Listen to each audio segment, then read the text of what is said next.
మీరు పోయిన ఎపిసోడ్‌లో బ్రెన్‌హామ్ గారు అమెరికా గురించి ప్రవచనం చెప్పలేదు. పైగా ఆయన బుక్స్ సొంతంగా రాయలేదు. ఆయన శిష్యులు రాసారని చెప్పారు. దీన్ని కొంతమంది కాదు అమెరికా నాశనం అవుతదని చెప్పారు బ్రెన్‌హామ్ గారంటూ చెబుతున్నారు. తర్వాత ఆయన సొంతంగా కూడా రాసాడని చెప్తున్నారు కొన్ని పుస్తకాలు. మీరేమంటారు దీని గురించి? నేను చదివిన పుస్తకాలన్నీ కూడా అసలు ఒక సెంటెన్స్ కంటిన్యూటీ ఉండదు. ఆ ప్రసంగం మధ్యలో ఆపి ఒక సెంటెన్స్ కూడా కంటిన్యూటీ ఉండదు, మధ్యలో బ్రేక్ చేసి మళ్ళీ కొత్త సెంటెన్స్ ఎత్తుకొని అట్లా ఉంటే ఆయన పుస్తకాలన్నీ. అదంతా స్పోకన్ వర్డ్. ఆయన కూర్చొని ఒక బుక్ రాశాడని వాళ్ళు అంటుంటే ఏమో రాసితే రాసిండేవు, కానీ ఇప్పుడు అవన్నీ చెత్త మాటలు, అదంతా పిడకల వేట. నేను చెప్తున్నా వినండి. ఇప్పుడు అల్టిమేట్ ఆన్సర్ ఏంటంటే, ఓఫీర్ గారు చెప్పిన మాటలు ఇంతకుముందు ఆయన చెప్పాడు, ఈయన కొత్తగా చెప్పలేదని ఈ మొరుగుతున్న వాళ్ళందరూ కుక్కలు. నేను చెప్తున్నా, అంత వేస్ట్. వీళ్ళు నా మీద ద్వేషంతో మాట్లాడుతున్నారు. నేను ఒక విషయం చెప్తున్నా, సంఘానికి హితబోధ, క్షేమాభివృద్ధికరమైన బోధ ఏంటంటే, సంఘానికి దేవుడు 7 పునాది రాళ్ళు వేశాడు. ఎఫెసీ 2:22 ప్రకారం క్రీస్తు యేసు ముఖ్యమైన మూలరాయి ఉండగా, మొదటి మూలరాయి అనేది వ్యక్తి రూపక రాయి. మిగతా 6 వ్యక్తులు కాదు, సిద్ధాంత రూపక పునాదులు. ఆ 6 సిద్ధాంతాలు మొత్తం 7 పరిపూర్ణమైన పునాది. మిగతా 6 పునాది రాళ్ళు సిద్ధాంతాలు అపోస్తలులు ప్రవక్తలు వేసిన పునాదులు. అది హెబ్రీ పత్రిక 6వ అధ్యాయం 1 నుండి 3 వచనాల్లో చెప్పబడింది. అందులో మొట్టమొదటిది దేవుని యందలి విశ్వాసం, మారు మనస్సు, నిర్జీవ క్రియలు విడిచి మారు మనసు పొందుట. రెండవది దేవుని యందలి విశ్వాసం. మూడవది బాప్తిస్మములను గూర్చిన బోధ. నాలుగవది హస్త నిక్షేపణం. ఐదవది మృతుల పునరుద్ధానం. ఆరవది నిత్యమైన తీర్పు. అనుపునాది అని అన్నారు. ముందేమో యేసు ప్రభు వారు అనే వ్యక్తి రూపక మూలరాయి, మిగతా 6 సిద్ధాంత రూపక పునాదులు, 7 పునాది రాళ్ళు. దీని మీద మనం కట్టబడాలి. ఇందులో చివరి 2 రెండవ రాకడ సిద్ధాంతాలు. మృతుల పునరుద్ధానం ఎప్పుడు జరుగుతుందంటే యేసు వచ్చినప్పుడు జరుగుతుంది. నిత్యమైన తీర్పు ఎప్పుడు జరుగుతుంది? యేసు రాకడ తర్వాత జరుగుతుంది. కాబట్టి చివరి 2 క్రీస్తు రాకడకు సంబంధించిన ఉపదేశపు పునాదులు. అక్కడ నాకు ముందొచ్చిన బోధకులు అందరూ, ఇప్పుడు మీరు వీళ్ళు చెప్పుకున్న గొప్ప గొప్ప బోధకులు అందరూ పప్పులో కాలేశారు. ఓకే, ల్యాండింగ్ పాయింట్ ఏంటిది అది నేను అడుగుతున్నా.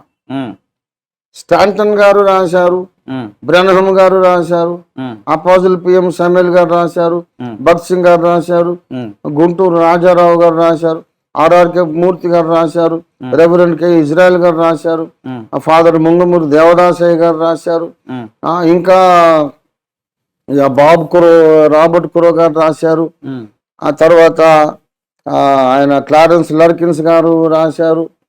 ఇట్లాంటి ఎంతమంది రాసిన ల్యాండింగ్ పాయింట్ ఏంటంటే, శ్రమల కాలానికి ముందు సంఘం వెళ్ళిపోతుంది.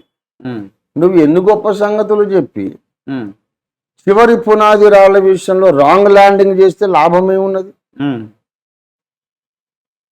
సమాచారం అంతా కరెక్టే, సరైన సమాచారం చెప్పి రాంగ్ ల్యాండింగ్ చేస్తే లాభమే ఉన్నది? అన్నయ్యలు, తండ్రులు, మీరు చెప్పిన సమాచారం బాగానే ఉంది, మీ ల్యాండింగ్ రాంగ్ అని చెప్పింది నేను. ఈ పాయింట్ ఎవరు చెప్పలేదు అంటున్నా? ఎవరు చెప్పలేదు. వీళ్ళందరిలో నేను నేర్చుకున్నా, కానీ ల్యాండింగ్ రాంగ్. ఇప్పుడు సమాచారము తీసుకున్నంత మాత్రాన వాళ్ళని అధికారంగా తీసుకున్నట్టు కాదు. వాళ్ళు తీసుకున్న ల్యాండింగ్కు విరోధమైన ఒక ల్యాండింగ్ నేను తీసుకున్నా. అది మీకు కలిగిన ప్రత్యక్షత. మంచి ఉదాహరణ చెప్తాను మీకు నేను. ఎలెన్ జి వైట్ అమ్మగారు, ఆమె సెవెంత్ డే అడ్వెంటిజం యొక్క స్థాపకురాలు, మహా గొప్ప ప్రార్థనాపరురాలు, పరిశుద్ధురాలు, వాక్యజ్ఞాని, లోకజ్ఞాని, భాషాజ్ఞాని. ఇంకా ఆమెకు నేనైతే నేను కాదు ఇంకా చాలా మంది సరితూగలేరు ఆమెకు. ఆమె తర్కము, ఆమె ధైర్యము, ఆమె జ్ఞానం, విషయ పరిజ్ఞానం, అసలు ఏ మగోడి ఎదురు నిలబడడానికి పనికిరాడని అనుకున్నాను నేనైతే.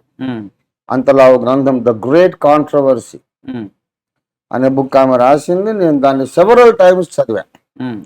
దాంట్లో ఆమె ఎంత బ్యూటిఫుల్ ఇన్ఫర్మేషన్ ఇస్తుందంటే సంఘ చరిత్రను గూర్చి, తరతరాల యుగాల వివాదం, సత్యానికి మధ్య, సత్యానికి అసత్యానికి మధ్య, వెలుగుకు చీకటికి మధ్య, దేవునికి సాతానుకు మధ్య నడిచినటువంటి మహావివాదము, అదే గ్రేట్ కాంట్రవర్సీ అని ఆమె రాసిందనమాట. నేను చాలా మక్కువతో ఆ పుస్తకం చదివా. అందులో నుండి కూడా ఎన్నో విషయాలు నేను నేర్చుకున్నానని ఎన్నోసార్లు చెప్పాను, ఇప్పుడే కాదు కదా.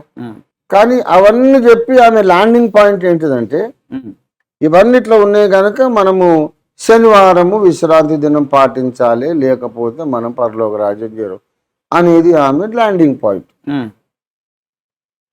నువ్వు ఎంత గొప్ప మేధావివైనా, ఎంత గొప్ప జ్ఞానంతో మాటలు చెప్పినా, అమ్మ శనివారంలోనే రక్షణ ఉన్నది అనేది నీది తప్పు అని నేను ఒక స్టాండ్ తీసుకున్నా. మరి అది ప్రత్యక్షత కాదా? మరి ప్రత్యక్షత. ఆమెను ఇంతగా అభిమానిస్తూ ప్రశంసిస్తూ ఆమె దగ్గర నేర్చుకున్నాను. ఆమె కూడా నాకున్న గురువుల్లో ఒకటి అని చెప్పుకొని అంత అభిమానం కలిగి, కానీ ఆ అమ్మగారు చెప్పిన ఫైనల్ కంక్లూజన్ రాంగ్ అని చెప్పాను కదా. విలియం బ్రెన్హమ్ గారు 100% కంక్లూజన్ రాంగ్. ఆయన కొన్ని విషయాలు చెప్పి ఉండొచ్చు. మొట్టమొదటి విషయం, ఆయన దైవత్రిత్వాన్ని ఒప్పుకోలేదు. దైవత్రిత్వము నమ్మితే నువ్వు నరకానికి వెళ్ళిపోతావు. దేవుడు త్రిత్వము అనే మాట నరకములో పుట్టిన సిద్ధాంతం అని చెప్పాడు ఆయన. ఓకే, తండ్రి వేరు, కుమారుడు వేరు, పరిశుద్ధాత్మ వేరు అనే మాటే బ్రెన్హమ్ గారు ఒప్పుకోలేదు. కాబట్టి గొప్ప గొప్ప జ్ఞానము, గొప్ప ప్రత్యక్షతలు, ప్రవచనాలు ఎవరైనా ఇన్నని చెప్పి ఉండొచ్చు. దేవుడు నాకు అప్పగించింది ఏంటంటే ఈ పునాదులు సరి చేయాలి. నేను చెప్పాను అన్ని తెలుసు వీళ్ళకి, కానీ మర్చిపోయి మొరుగుతున్నారు వీళ్ళు. ఏంటంటే నన్ను బ్యాడ్ చేయాలని అనేది ఇప్పుడు వాళ్ళ జీవితం చేయదు. ఒక ఆత్మను రక్షించాలనేది కాదు, ఓఫీర్ గారిని బ్యాడ్ చేయాలి, అందుకు వాళ్ళు ప్రతిష్ఠించుకున్నారు.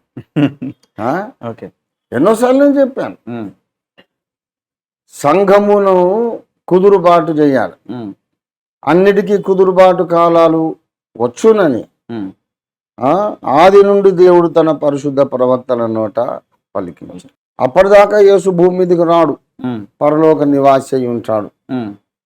అపోస్తలుల కార్యాలు 3:20. మరి అన్నిటికీ కుదురుబాటు కాలాలు ఏంటంటే ముందు పునాదులు సరి చేయాలి. ఎన్నో విషయాలు చెప్పాను. కీర్తనలు 11వ కీర్తన 3వ వచనంలో పునాదులు పాడైపోగా నీతిమంతులు ఏం చేయగలరు.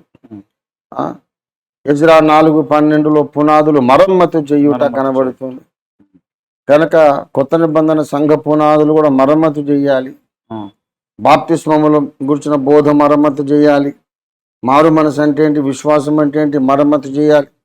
హస్త నిక్షేపణం అంటే పరిశుద్ధాత్మను గూర్చిన బోధ మరమ్మతు చేయాలి. 5, 6 రాళ్ళు, 5వ రాయి, 6వ రాయి, 2వ రాకడ బోధ, అది మరమ్మతు చేయాలి. ఈ మరమ్మతు చేయడానికి దేవుడు నన్ను పంపాడు, నేను చేస్తున్నా. ఎన్నో సంఘాలు దిద్దుకున్నాయి. మరమ్మతు చేయడం మానేసి బ్రెన్హమ్ గారు కానీ మిగతా బోధకులు కానీ పునాదులు ఇంకా పాడు చేశారు. వాళ్ళతో దేవుడే మాట్లాడుంటే అలా ఎందుకు జరిగింది? జరుగుతుంది. దానికి కూడా సమాధానం చెప్పాను. సంఘం అనే దీపవృక్షంలో పోయడానికి దంచి తీసిన అచ్చము ఒలివల నూనె కావాలన్నాడు దేవుడు. అవును, అంటే కల్తీ నూనె కూడా కొంతమంది పోస్తారని అర్థం కదా. దేవుడు ప్రత్యక్షత ఇస్తూ ఉంటే రిసీవర్ ఎవరైతే ఉన్నారో ఈయన జ్ఞానం కలుపుకుంటాడు. ఇగో ఉంది కాబట్టి. ఓకే, నేను ముందటి నుంచి నమ్మినటువంటిది మొత్తం రాంగ్ అయితే ఎట్లా? దేవుడు పంపుతున్న దాన్ని కొంచెం బెండ్ చేసి నాది కూడా కలిపి బ్లెండ్ చేసి కొత్త సిద్ధాంతం, అట్లాగా ఇవన్నీ దుర్బోధలు తయారైనవి. గనుక ఈ పునాదులను this is right and everything else is wrong అని క్లారిటీ అల్టిమేట్గా ఇచ్చింది నేను. ఓకే. దానికి ఎందరినైనా వాడుకుంటాం. ఆ? ఇది యుగాంతంలోనే ఎందుకు లేదు రాయలేదు అని అంటే ఎన్నో చోట్ల చెప్పిందంత చెప్పినట్టు కాదా?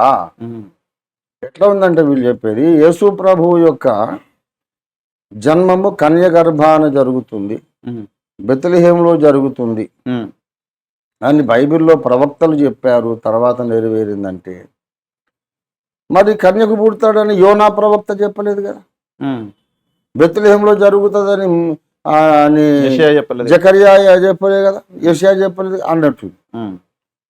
అరే ఎక్కడో కాడైతే నేను 100 సార్లు చెప్పాను కదా.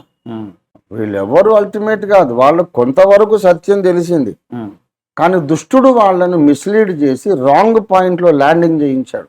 అక్కడ కరెక్ట్ చేసినటువంటి ఏకైక ప్రవక్త అద్దంకి రంజిత్ ఓఫీర్. ప్రపంచంలో ఏ బోధకుడైనా రంజిత్ ఓఫీర్ బోధ ప్రకారం దారికొచ్చి ఈ రెండవ రాకడ విషయం కానీ మిగతా ఈ 6 పునాదుల విషయం నేను చెప్పింది ఒప్పుకొని తీరాలి, లేకుంటే న్యాయపీఠం ముందు దోషులుగా నిలబడాలంతే. 2 ఆప్షన్స్. నువ్వు చేసింది దోషులు అంటే ఏం నష్టం జరుగుతుంది వాళ్ళకు? యేసుప్రభువారు గద్దిస్తారు, బహుమానం ఉండదు, నరకానికి పోరేమో కానీ పరలోకంలో గుర్తింపు లేని వాళ్ళుగా ఉంటాం. ఓకే. ఇప్పుడు బ్రెన్హామ్ గారు పరలోకం వెళ్తారా వెళ్ళరా? వెళ్తాం. ఎందుకంటే ఆయన యేసు రక్తాన్ని నమ్మాడు ఆయన. ఓకే. యేసు ప్రభు దేవుడు కాదనిలా, యేసు ప్రభు దేవుడు. త్రిత్వమును నమ్మకపోయినా యేసును నమ్మినందుకు పరలోకం. యేసు రక్తము మనల్ని రక్షిస్తుంది, అదొక మర్మం ఆయనకు తెలియపరచబడలేదు. కాబట్టి ఆయన ద్వారా ఎన్నో అద్భుతాలు జరిగినాయి, చచ్చిన వాళ్ళు కూడా లేచారు. ఆయన పైన ఎప్పుడు ఒక మేఘం ఆయనను వెంబడిస్తూ ఉంది, ప్రచారం చేస్తుంటారు. అది ఆయనకి మీద రింగ్ ఆయన మీద ఉన్నట్టు అని ఏదో కాదు. I don't know how far it is true. Direct గా ఆయన నెత్తి మీద అగ్నిస్తంభమే ఉన్నా సరే త్రిత్వాన్ని గురించి ఆయన పోతే తప్పు. ఓకే. నా మీద వాక్యాగ్ని స్తంభం ఉన్నది, కానీ ఆ వాక్యాగ్ని స్తంభం ఉన్నా సరే చెప్పింది రైట్ కాదు. వాక్యం అనే అగ్ని స్తంభం నా మీద ఉంది. మీ గురించి అంటున్నారు. ఆయన చెప్పుకుని ఉంటే కూడా అట్లా. ఆయనకేమో ఒట్టి అగ్ని స్తంభం. ఓకే, మేఘ స్తంభం ఉంది కనుక వాక్యం అనే అగ్ని నా పక్షంగా ఉన్నది. ఓకే. కాబట్టి అందుకే మీరు సత్యమును కెరూబులు శరాఫులు దిగ్గొచ్చి చెప్పినా సరే వాళ్ళు చెప్పింది తప్పు, రంజిత్ ఓఫీర్ చెప్పింది రైట్. ఇది ఎన్నోసార్లు నేను ప్రకటించాను. ఓకే. ఓకే సార్, ఇప్పుడు మీరు ఇంత కరాఖండిగా చెప్తే ఇంత ద్వేషం మీ మీద పెట్టుకోవడానికి వీళ్ళ రీజన్ ఏంటి? నిత్య చీకటి ప్రవేశించింది. ఖచ్చితంగా ఈ బోధకులకు కావచ్చు, ఇప్పుడు వ్యతిరేకించారు. మరి వీళ్ళని ఎదుర్కొనే మార్గం ఏంటిది? న్యాయపీఠం దగ్గర అవసరం లేదు మనకెందుకు. దేవుడు చూసి ప్రభు వస్తున్నాడు వాళ్ళ ముందు, వీళ్ళ పోయి అక్కడ నిలబడ్డప్పుడు ఆయనే అడుగుతాడు, ఎందుకురా మీరు రంజిత్ ఓఫీర్ని ద్వేషించారు? మీ ఇంటికి వచ్చాడా, మీ వాళ్ళు ఎవరినైనా ఏమన్నా చేశాడు, ఎందుకు వాళ్ళని ద్వేషించారు మీరు ఏసై అడుగుతాడు. అప్పుడు చూద్దాం వీళ్ళు ఏం చెప్పుకుంటారు. ఓకే. అంటే ఇందులో ఎవరైనా మార్చుకోవాలంటే వాళ్ళకి మార్గం ఏంటిది? ఏమో ఇప్పుడు నన్ను చాలా కాలం వెంబడించి మళ్ళీ నిష్కారణంగా ద్వేషం పెట్టుకున్న వాళ్ళ మీద దేవుని ఉగ్రత, నా ఉగ్రత పర్మనెంట్గా ఉంటుంది. ఇంకా వాళ్ళకి ఇంకా నో రికవరీ. క్షమాపణ లేదు. వాళ్ళ తీర్పు దినాన వాళ్ళు శిక్ష పొందాల్సిందే. అంటే ఇప్పుడు మీ ఉగ్రత ఎప్పుడు తీరుతుంది? దేవుని ఉగ్రత ప్రకటించినప్పుడు నేను న్యాయపీఠం దగ్గర, అప్పుడు మీరు కూడా సాక్షి సంతోషపడతారు. ఓకే.